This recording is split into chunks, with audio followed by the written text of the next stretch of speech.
Saudara, potensi Kabupaten Sambas baik sumber daya alam dan SDM-nya apabila dikelola dengan maksimal, ini tentunya akan membawa perubahan Sambas yang lebih maju. Sejumlah program pembangunan yang telah dilaksanakan dengan sinergitas provinsi dan kabupaten diharapkan Sambas menjadi destinasi wisata Kalbar di masa mendatang. Membangun Kalbar yang berdaya saing membutuhkan kebersamaan dan sinergitas dengan seluruh kemampuan yang dimiliki. Kalbar harus mengejar ketertinggalannya agar dapat bersaing dengan daerah lain yang telah maju. Gubernur Kalbar dalam safarinya ke Kabupaten Sambas mengatakan, sejumlah parameter penilaian, kemampuan Kalbar masih jauh tertinggal. Namun dalam 3 desa warsa terakhir, pendapatan rata-rata penduduk yang didapat dari hasil bagi antara PDRB dengan populasi di suatu wilayah pada tahun tertentu. PDRB per kapita sudah mulai meningkat. Biasanya kalau PDRB pertumbuhan ekonomi Kalbar selalu berada di urutan keempat dari 5 provinsi di Kalimantan. Saat ini Kalbar sudah berada pada urutan kedua. Menurut Gubernur Sutarmiji, ini salah satu perkembangan yang sangat bagus. Hanya saja indeks pembangunan manusia IPM Kalbar masih yang paling rendah dari 4 provinsi. Gubernur mengajak masyarakat Kabupaten Sambas terus meningkatkan IPM-nya. Sebelumnya, Sambas IPM-nya menduduki ranking akhir dari seluruh kabupaten di Kalbar. Setelah dilakukan validasi data dan terobosan, akhirnya IPM Sambas naik menjadi urutan kelima waktu itu. Artinya, data itu penting untuk mengukur keberhasilan pembangunan.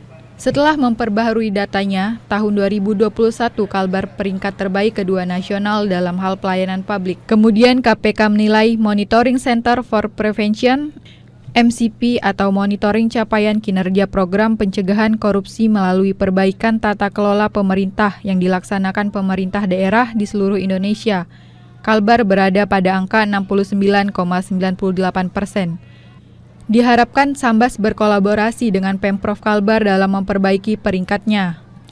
Perizinan nilainya sudah 100, sedangkan tata kelola pegawai sudah 99%, termasuk untuk pengelolaan aset sudah cukup baik.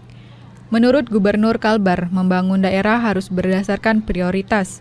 Yang pertama dibenahi adalah infrastruktur pemerintahan karena tidak mungkin memberikan pelayanan baik kalau infrastruktur pemerintahan tidak baik. Sehingga pelayanan publik di Kalbar saat ini sudah mencapai di atas 98%. Infrastruktur kesehatan juga sudah baik, ditandai dengan tahun ini Pemprov berhasil merampungkan pembangunan 2 gedung 6 lantai dengan 275 bed dan 14 ruang operasi di RSUD Sudarso. Ini perkembangan sangat luar biasa dari sebelumnya. Selain itu ada ruang radiologi, ruang hemodialisa, HD atau proses pembersihan darah dari akumulasi hasil metabolisme tubuh seperti ureum dan zat beracun lainnya. Rumah infeksius sudah dibangun dalam kawasan komplek RSUD Sudarso, terdiri dari 100 bed. Dalam waktu triwulan pertama tahun depan juga akan merampungkan kerjasama dengan rumah sakit. Harapan kita melaksanakan operasi jantung terbuka di RSUD Sudarso. Itu merupakan kebutuhan dasar masyarakat. Untuk mengejar IPM, kita mendirikan banyak sekolah baru, termasuk SMK unggulan di Sambas. Gubernur berharap Pemkab Sambas menggaungkan nama besar Syekh Ahmad Khatib As-Sambasi yang sangat terkenal sampai di seluruh dunia untuk mengangkat nama Sambas dan akan menjadi destinasi wisata bagi orang luar negeri untuk mengunjungi Sambas. Lebih maju lagi, Gubernur siap merekomendasikan nama Syekh Ahmad Khatib As-Sambasi menjadi pahlawan nasional. Ini dimaksudkan untuk mengenalkan Sambas sebagai kota religius. Sehingga sinergitas itu tergantung pada kewajiban masing-masing daerah. Ya. Nah itulah supaya ada percepatan dalam pembangunan Sambas ini. Nah saya berharap jalan tadi itu Tanah Hitam Merbau itu bisa memperlancar arus wisatawan yang masuk lewat Temajuk. Ya. Nah, sehingga nanti Sambas ini sektor industri pariwisatanya akan lebih maju.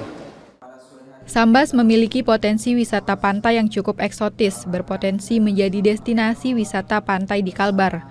Terlebih saat ini Kalbar ditunjuk untuk pertemuan gubernur se-ASEAN. Pantai Temajuk cukup bagus untuk dipromosikan.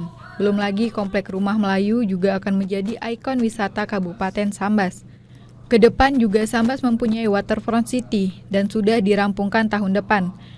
Jalan juga sudah dianggarkan 54 miliar rupiah, jadi infrastruktur jalan sudah selesai. Selain itu juga perlu dipikirkan jalan-jalan kota yang seharusnya dilebarkan, tidak seperti sekarang untuk mengantisipasi kemacetan yang mungkin terjadi. Jembatan Sambas besar yang saat sekarang sudah dalam tahap pengerjaan diharapkan rampung tepat waktu.